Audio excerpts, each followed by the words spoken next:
ओम नमः शिवाय मित्रों, आपके और आपके परिवार पर भगवान भोलेनाथ की कृपा सदैव बनी रहे। आज मैं आपको मौनी अमावस्या की कथा सुनाने जा रही हूँ। मन को शांत और कथा को धैर्य से सुने। कथा को पूरा सुनने से उसका पूर्ण फल मिलता है। चलिए शुरू करते हैं। कांचीपुरी नामक नगर में देव स्वामी नाम का एक ब्राह्मण रहता था। उसकी पत्नी का नाम धनवती और पुत्री का नाम गुणवती था।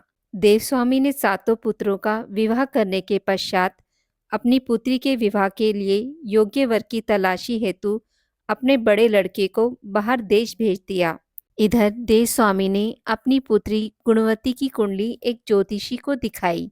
ज्योतिषी ने गुणवती की कुंडली देखकर कहा कि सप्तपति होते होते यह कन्या विधवा हो जाएगी। यह बात सुनकर देवस्वामी अत्यंत दुखी हुए और ज्योतिषी से इस योग के निवारण का उपाय पूछने लगे। ज्योतिषी ने उपाय बताया कि इस योग का निवारण सिंहल द्वीपवासिनी सोमा नामक धोबिन को घर बुलाकर उसकी पूजा करने से ही संभव होगा।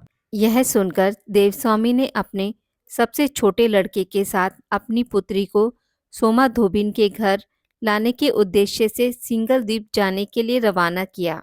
वे दोनों समुद्र के तट पर पहुंचकर समुद्र पार करने का उपाय सोचने लगे, लेकिन उन्हें कोई उपाय नहीं सूझ रहा था। थक हार कर दोनों भाई बहन भूखे प्यासे एक वट वृक्ष की छाया में उदास होकर बैठ गए। उस वृक्ष के तने की एक खोह में गिद्ध के बच्चे रहते थे। वे दिन भर इन दोनों को परेशान होते हुए देख रहे थे।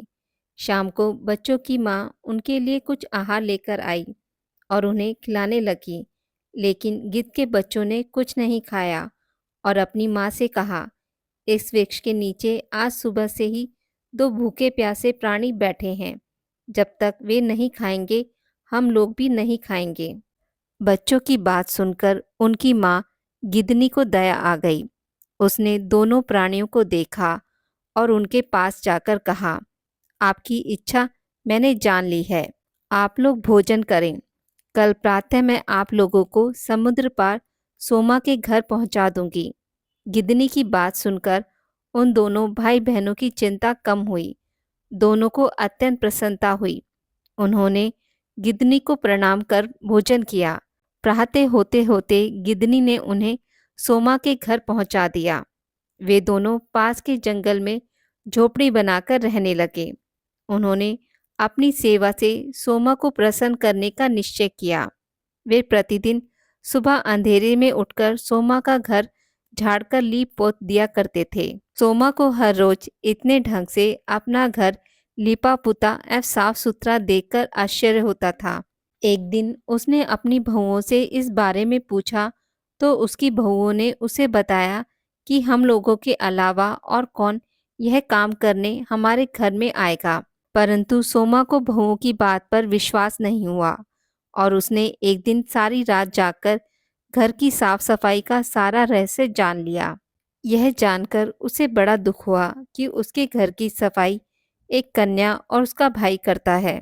उनसे इस तरह से सेवा करने का कारण पूछने पर भाई ने सोमा को सारी बात बताई, जिसे सुनकर सोमा ने कहा, आज से तुम लोग यह काम करना छोड़ दो। मैं तुम लोगों की साधना और सेवा से प्रसन्न और विवश हूँ। अब तुम्हारी सेवा किए बिना मुझे विश्राम नहीं मिल सकता। सोमा उनके आग्रह पर दोनों के साथ घर जाने को तैयार हो गई। प्रस्थान करते समय उसने अपनी बहुओं से कहा कि यदि मेरी अनुपस्थिति में किसी की मृत्यु हो जाए तो उसे शरीर को नष्ट न करना। क्षण भर बाद दोनों अतिथियों के साथ वह कांचीपुरी पहुंच गई। दूसरे दिन गुणवती का विवाह संपन्न हुआ और सप्तपति होते होते उसके पति की मृत्यु हो गई। सोमा ने अपने संचित पुण्य का फल गुणवती को दान कर उसके पति को जीवित कर दिया और उन्हें आशीर्वाद देकर वह सिंगल द्वीप के लिए रवाना हो गई।